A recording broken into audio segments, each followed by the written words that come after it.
Greetings to all. Here Srinath Kajare from Aeronautical Department. I'm here to give presentation on basic concept of space dynamic. So here is the table of content which we are going to see. First is the solar system, reference frame and coordinate system, the celestial sphere, the ecliptic, motion of vernal equinox, Saturn time, solar time, standard time, the Earth atmosphere, history of solar system, discovery and planetary motion, and last Kepler's law of planetary motion. So let's start the solar system. The solar system is a gravitationally bound system composed of the sun and the objects in its orbit. It was around 4.6 billion years ago by the gravitational collapse of massive interstellar molecular cloud. It is made up of 8 planets and small objects with the sun as the central star. The system is made up of moons, asteroids, comets, meteoroids, interplanetary gases, dust, and everything in between that moves in orbit around the sun. So let's see the solar system. It I took from SolarScope app, which clearly says the current solar system. As you see here, Jupiter, Saturn, Pluto, Venus, Mars, Earth, Sun. This is our solar system. Now let's see the part of solar system. First one is asteroids. Asteroid is a minor planet in our solar system. Asteroids are small bodies in space between Mars and Jupiter, ranging in size from 750 km to 25 km. Asteroids range in size and shape from 1 meter rocks to a dwarf planet nearly 1000 km in diameter. They are rocky, metallic, or icy bodies with no atmosphere. Second, comets. Comets are frozen gas rocks and dust snowballs that orbit the sun. They are the size of small town when frozen. When they when a comet approaches the sun, it heats up and sees dust and gases into a massive glowing head larger than most planets. When it gets closer to the sun, it warms up and the nucleus emits gas and dust. It forms the cloud over the nucleus. This is known as coma. Third one, meteoroids.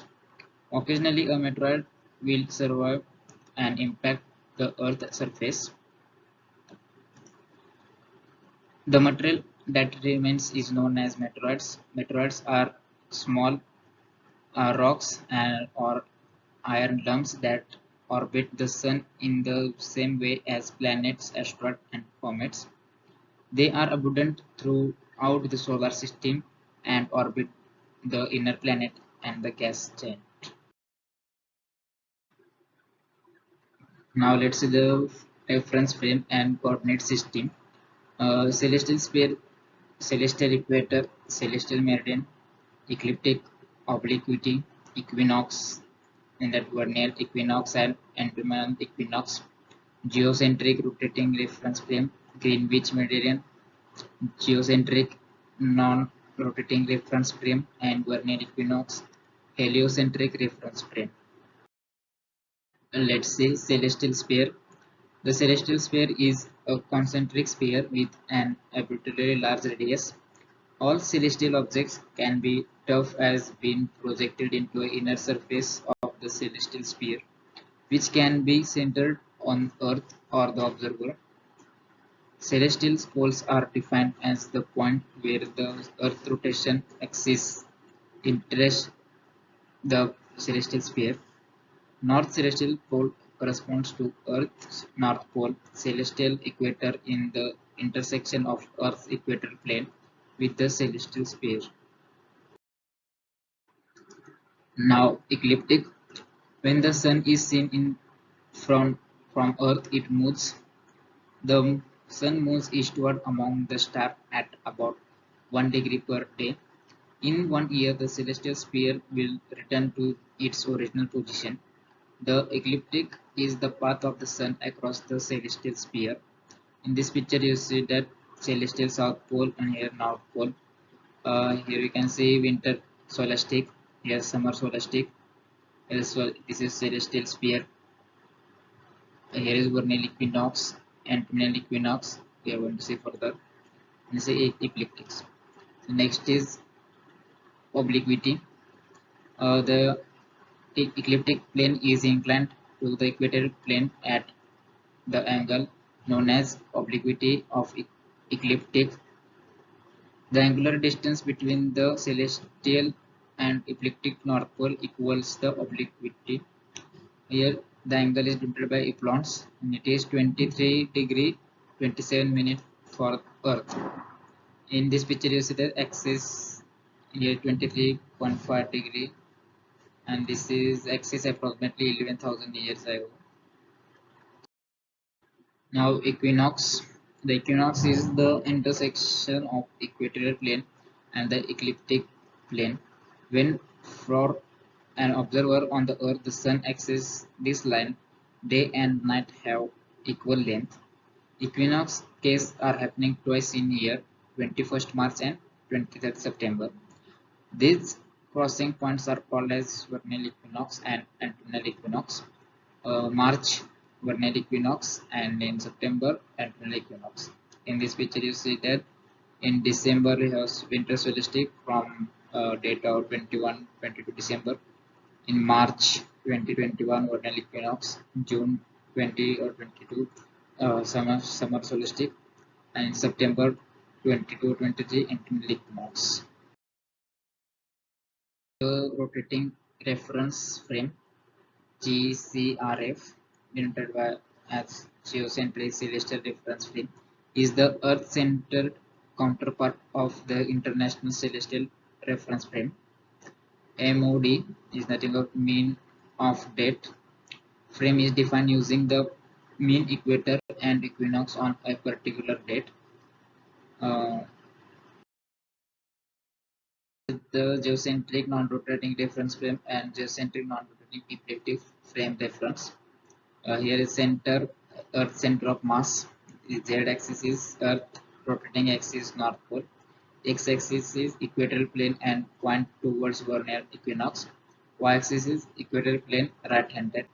In figure you can see here Y-axis, X-axis, and Z-axis, celestial North Pole, equator, Earth equator plane. And here geocentric non-rotating ecliptic reference frame. As you see here, South Pole, North Pole, vernal equinox, celestial equator, the longitude. Here's the Earth center. Z-axis is ecliptic North Pole. Here, Y-axis is ecliptic plane and pointed towards vernal equinox, and Y-axis is ecliptic right-handed. Now see the motion of vernal equinox. Two movements in the air when the sun is exactly above the equator and day and night are of equal length moves at the rate of 0.8 minutes for an year in celestial sphere. Obliquity decreases with 0.5 seconds for in a year in celestial sphere. In 1950 reference frame of vernal equinox mean date, you can say in June solstice, September equinox, March equinox, and December solstice. Now, so the important that heliocentric reference frame, as you see, the center is center, sun center of mass, XY plane. Here you can see XY plane, ecliptic plane, Z-axis, ecliptic north pole of the sun, Z-axis point toward vernal equinox, and Y-axis ecliptic plane right hand rule. Sidereal time. The time between two successive vernal equinox crossing of the observer's meridian is referred to a sidereal day. Greenwich Sidereal Time is the name of name given to saddle time there. Comparing saddle time to an atomic clock, the length of time is not constant. Here, solar time. The duration of the Earth rotation around the Sun is known as solar day. The vernal equinox occurs the observer's meridian, for whom it is midnight passes. For that specific observer, local apparent solar time and local saddle time are now equal, as seen here. Now see the Earth atmosphere. Here you can see that the layer of Earth atmosphere. Here troposphere is around 0 to 12 to 18 kilometer from the Earth's surface. And the temperature is in troposphere is 15 to minus 56 degrees Celsius. The next layer of the troposphere is stratosphere. Here the distance from 11 to 50 kilometer and temperature is minus 56 to minus 2.5 degrees Celsius. About that mesosphere range from 50, 40, 50 to 80-90 kilometer and the temperature is minus 2.5 to minus 86.5 degrees Celsius. Now, next above the region is thermosphere. The range is from 80-90 to 800 kilometer and the temperature is minus 86 to 1200 degree Celsius. Above the next there is exosphere. The range is 800 to 300 kilometer. The temperature is about 200 1200 degrees Celsius. As you see that in this troposphere, the airplanes, hot air balloons, these kinds of objects can fly. About that hot air balloon, radio, sand dome. In mesosphere, you can see that rockets can pass as well, meteorites also. And above in exosphere, the spaceships and satellites are around. As you see here, the layers of Earth atmosphere. Now we can go to see the law of motion. There are three law of motion of Newton's. Newton's first law, the law of inertia. The Newton's first law states that if a body is at rest or moving at a constant speed in a straight line, it will remain at rest or keep moving in straight line at a constant speed unless it is acted upon by a force. Newton's second law, that is F is equal to ma. It states that the time rate of change of momentum of a body is equal to the magnitude and direction to the force imposed on it. Newton's third law, the law of action and reaction. His third law states that the every action force in nature there is an equal and opposite reaction. And Newton's law of gravitation is the statement that any particle of a matter in the universe attracts any other with the force varies directly as the product of the masses and universally a square of the distance between them.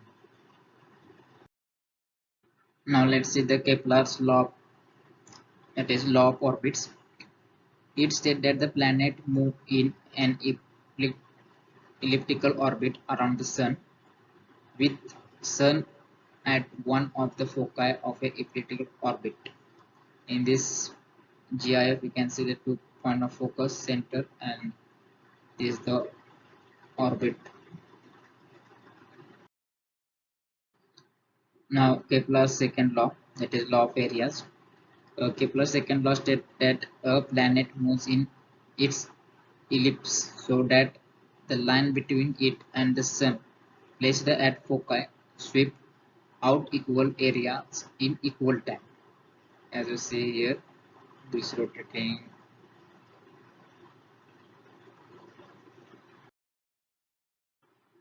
Now Kepler's third law, that is law of periods. According to the Kepler's law of periods, the square of time period of a revolution of a planet around the sun in an elliptical orbit is directly proportional to the cube of its semi-major axis, that is t square is directly proportional to a cube, as you see in here GIF.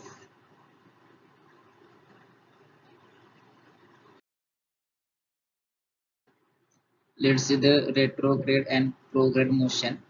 The retrograde is the orbital or rotational motion of an object in the direction opposite the rotation of its primary or central object.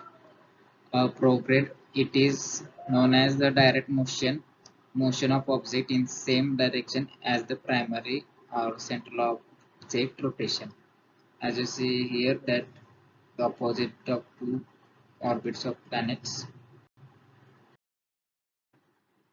Well, we all know that as per the recent study by the NASA, our solar system is rotating like this with our galaxy, as we learned in our school time that the planetary all like this. But in this recent study, we'll get to know that the planets are revolving like this. So that's the planetary motion. All the eight planets rotating counterclockwise direction in the view of north pole of the sun. Six planets are in prograde motion, and Venus and Uranus are in retrograde motion. Thank you.